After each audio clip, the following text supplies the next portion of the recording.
নমস্কার, নিউজ ভ্যানগার্ডের পর্দায় আপনাদের প্রত্যেককে স্বাগত। আপনাদের সঙ্গে রয়েছে এই মুহূর্তে আমি দিয়া। চোখ রাখছি আজকের কিছু গুরুত্বপূর্ণ খবরের দিকে। শারদ উৎসব উপলক্ষে 26শে সেপ্টেম্বরের মধ্যে সমস্ত রাজ্য সরকারি কর্মচারীকে বেতন দেওয়ার কথা ঘোষণা করেছিল সরকার, কিন্তু এখনো পর্যন্ত বেতন পাননি রাজ্যের বিভিন্ন সরকারি দপ্তরে কর্মরত প্রায় 2500 রেগা কর্মচারী। সোমবার এই বিষয়ে নিজেদের ক্ষোভের কথা ব্যক্ত করলেন কাকরাবন আরডি ব্লকের 58 জন কর্মচারী।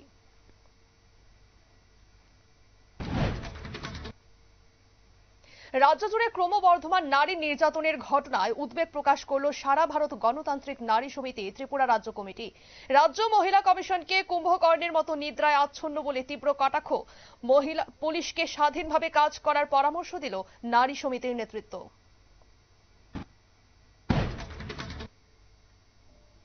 সোমবার আগরতলা রবীন্দ্র শতবার্ষিকী ভবনে তিপ্রামথার পক্ষ থেকে একটি যোগদান সভার আয়োজন করা হয়েছিল। এই সভায় তিপ্রামথার প্রধান প্রদ্যুৎ কিশোর দেববর্মার হাত ধরে যোগদান করলেন 316টি পরিবারের মোট 1223 জন ভোটার।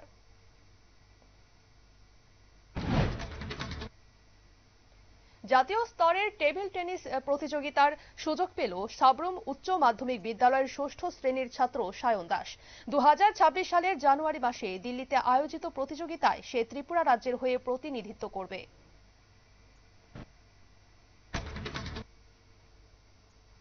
বিকশিত ভারত গড়ার লক্ষ্যে সোমবার দেশের প্রায় 30 লক্ষ স্কুলের 25 লক্ষ পড়ুয়ার সঙ্গে ভিডিও কনফারেন্সের মাধ্যমে মত বিনিময় করলেন প্রধানমন্ত্রী নরেন্দ্র মোদী। এই কনফারেন্সে যোগ দিয়েছিল বিজয় কুমার স্কুলের পড়ুয়ারাও, যাকে কেন্দ্র করে স্কুলের শিক্ষক শিক্ষিকা অভিভাবক ও পড়ুয়াদের মধ্যে প্রচুর উৎসাহ লক্ষ্য করা যায়।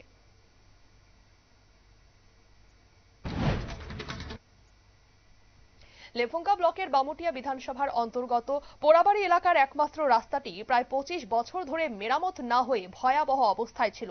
লেফুঙ্গা ব্লক চেয়ারম্যান রণবীর দেববর্মার বিশেষ তৎপরতায় রাস্তাটি মেরামত করে নয়া সিসি রোড নির্মাণ করা হয়েছে। সোমবার এই বিষয়ে নিজেদের খুশির কথা ব্যক্ত করেন স্থানীয় জনগণ।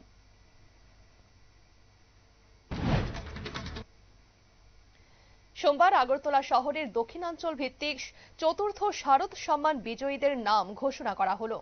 39 নম্বর ওয়ার্ড অফিসে সাংবাদিক বৈঠক করে বিজয়ীদের নাম ঘোষণা করেন কর্পোরেটর অলোক রায়। এই মোট 76টি পুজো কমিটি অংশগ্রহণ করেছিল। বিচারকরা তাদের মধ্যে 26টি কমিটিকে পুরস্কারের জন্য নির্বাচিত করেছেন।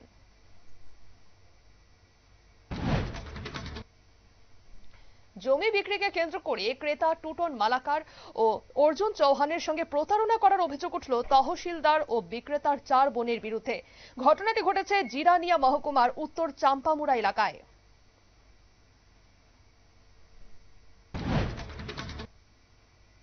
সুপারি বিক্রি করা নিয়ে বচসার জেরে জন্মদাত্রী মাকে বেধড়ক মারধর করার অভিযোগে গ্রেফতার হলো কুলাঙ্গার ছেলে। ন্যাক্কারজনক এই ঘটনাটি ঘটেছে কাঞ্চনপুর মহকুমার দশদা লক্ষ্মীপুর এলাকায়। বর্তমানে আশঙ্কাজনক অবস্থায় দশদা প্রাথমিক স্বাস্থ্য কেন্দ্র চিকিৎসাধীন রয়েছেন আক্রান্ত অঞ্জলি নাথ। আক্রান্তের মেয়ে অনিতা নাথের অভিযোগের ভিত্তিতে অভিযুক্ত বিক্রম নাথকে গ্রেফতার করেছে কাঞ্চনপুর থানার পুলিশ। আন্তর্জাতিক দুর্যোগ ঝুঁকি হ্রাস দিবস 2025 উপলক্ষে আগরতলায় রাজ্য সচিবালয় চত্বরে সোমবার একটি মহড়ার আয়োজন করা হয়েছিল। এই মহড়ায় অংশ নিয়েছিলেন দমকল ও আপৎকালীন পরিষেবা দপ্তর এবং জাতীয় বিপর্যয় মোকাবিলা বাহিনীর সদস্যরা।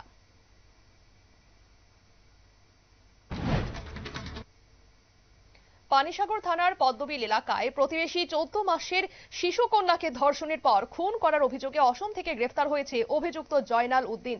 সোমবার তাকে ধর্মনগর জেলা ও দায়রা আদালতে হাজির করে পানিসাগর থানার পুলিশ। আইজিএম হাসপাতালের পরিষেবা নিয়ে প্রতিবাদ করার জেরে একজন সুস্থ রোগীকে জিবি হাসপাতালে রেফার করার অভিযোগ উঠল। এই ঘটনার জেরে সোমবার আইজিএম হাসপাতাল কর্তৃপক্ষের বিরুদ্ধে সরব হলেন 82 বছর বয়সী ওই রোগীর পরিবারের সদস্যরা।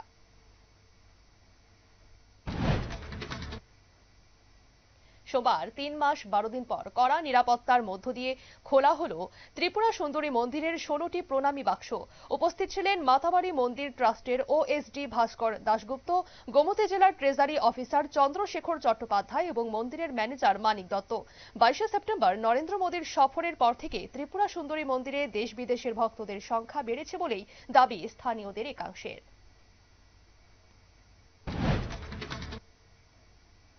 সোমবার 7 সকালে অভিযান চালিয়ে মনাই পাথরের এডিসি ভিলেজের তৃষ্ণা অভয়ারণ্যের অন্তর্গত করুলাছড়া সংলগ্ন এলাকায় 1,500 গাঁজা গাছ কেটে ধ্বংস করল পুলিশ। যাত্রাপুর থানার ওসি স্মৃতিকণ্ঠ বর্ধনের নেতৃত্বে এই অভিযানে পুলিশ কর্মীদের পাশাপাশি অংশ নিয়েছিলেন টিএসআর জওয়ানরাও।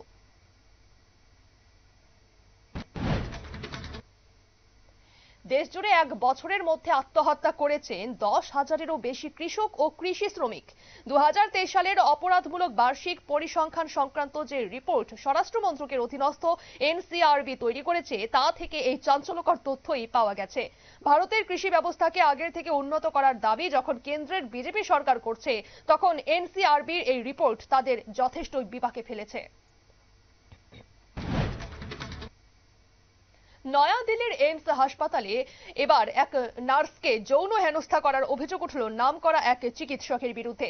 প্রধানমন্ত্রী নরেন্দ্র মোদীর দফতরে অভিযুক্ত চিকিৎসক একে বিষয়ী নামের এক নার্সদের সংগঠন একাধিক অভিযোগ জানিয়ে চিঠি দিয়েছে। তারপরে ওই চিকিৎসককে সাসপেন্ড করার কথা ঘোষণা করল all India institute of medical sciences কর্তৃপক্ষ। কেন্দ্রীয় শিক্ষা মন্ত্রকের সাম্প্রতিক রিপোর্টে ভয়ানক তথ্য উঠে এসেছে। 2024-25 শিক্ষাবর্ষে দেশে মোট 1,04,125টি স্কুলের সন্ধান পাওয়া গেছে, যেখানে মাত্র একজন করে শিক্ষক রয়েছেন, আর স্কুলগুলিতে গড়ে পড়ুয়া রয়েছে 34 জন। এই রিপোর্ট অনুযায়ী সবচেয়ে খারাপ অবস্থা অন্ধ্রপ্রদেশ ও উত্তরপ্রদেশে।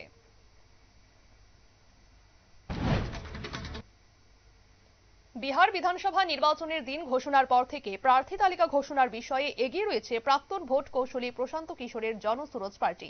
4 দিনের ব্যবধান সোমবার দ্বিতীয় প্রার্থী তালিকা ঘোষণা করল তারা। প্রথম দফায় 51 জনের পর সোমবার 65 জনের নাম প্রার্থী তালিকায় প্রকাশ করা হয়েছে। আর তারপরই বিহারের ইতিহাসে এই প্রথমবার এত পরিমাণ তপশিলি জাতি ও উপজাতির মানুষকে প্রার্থী করা হয়েছে বলে দাবি জানিয়ে এই ঘটনাকে ঐতিহাসিক বলে মন্তব্য করেছেন পিকে। তেলেঙ্গানায় কয়েক হাজার ভুয়ো ভোটারের নাম নথিভুক্ত করেছে কংগ্রেস। আগামী 11 নভেম্বর হায়দ্রাবাদের জুবিলি হিলস বিধানসভার উপনির্বাচন অনুষ্ঠিত হবে। তার আগে সোমবার জুবিলি হিলস এলাকায় জনসভা করতে গিয়ে এই অভিযোগই করলেন ভারত রাষ্ট্র সমিতির কার্যকরী সভাপতি ও তেলেঙ্গানার প্রাক্তন মন্ত্রী কে.টি. রামা রাও। বিহারে রাহুল গান্ধী যখন বিজেপির ভোট চুরির অভিযোগ করেছেন, তখন কেসিআর পুত্র কে.টি. রামা রাও এই চাঞ্চল্যকর অভিযোগ কংগ্রেসকে বিপাকে ফেলেছে।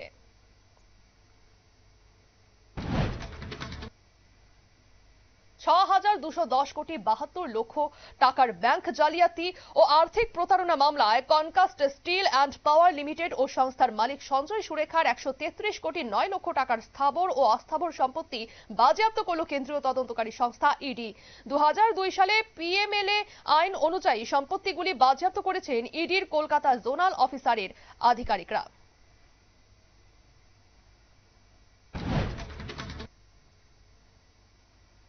এক সপ্তাহে ভারতে আসছেন অস্ট্রেলিয়ার পরিবেশ, শক্তি ও জল মন্ত্রকের মন্ত্রী ক্রিস বোয়েন।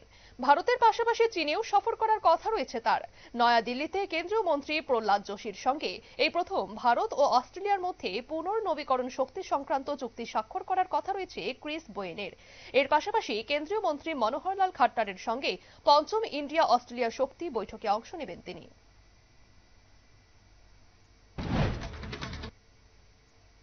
টেস্ট সিরিজে ওয়েস্ট ইন্ডিজের হোয়াইট ওয়াশ দেখতে আর একদিন অপেক্ষা করতে হবে।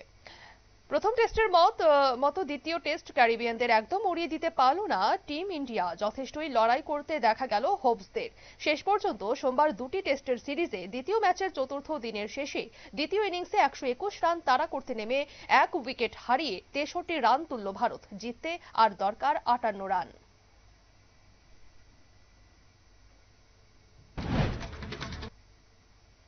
যোগ্য দল হিসেবেই 2022 সালে ফুটবল বিশ্বকাপ জিতেছিল লিওনেল মেসির আর্জেন্টিনা। সম্প্রতি একটি সাক্ষাৎকারে একথা স্বীকার করে নিলেন ফাইনাল ম্যাচে আর্জেন্টিনার বিপক্ষে হ্যাট্রিক করে বিশ্বজুড়ে সাড়া ফেলে দেওয়া ফরাসি তারকা ফুটবলার কিলিয়ান এমবাপে। বিশ্বকাপের রুদ্ধশ্বাস ফাইনাল ম্যাচে ফ্রান্সকে হারিয়ে ট্রাই বেকারে 4-2 গোলে জয়ী হয়েছিল আর্জেন্টিনা।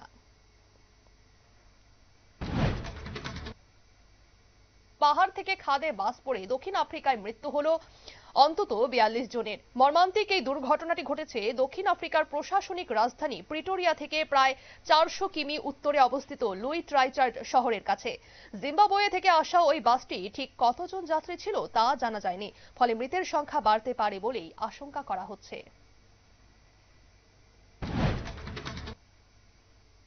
তেল আভিভে মার্কিন প্রেসিডেন্ট ডোনাল্ড ট্রাম্পের সফর চলাকালীনই 20 জন ইসরায়েল পণবন্দীকে ফিরিয়ে দিল হামাস।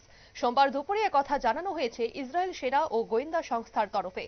দক্ষিণ গাজা এলাকা থেকে হামাসের হাতে 2 বছর আটকে থাকার পর ওই পণবন্দীরা ইসরায়েলে প্রবেশ করেন। তারপর তাদের হাসপাতালে নিয়ে গিয়ে স্বাস্থ্য পরীক্ষা করা হয়। পণবন্দীদের দেশে ফেরার খবরে খুশির আমেজ ইসরায়েলে। অন্যদিকে ইসরায়েলও আজ প্রায় 2000 প্যালেস্তিনীয়কে জেল থেকে মুক্তি দিয়েছে। এক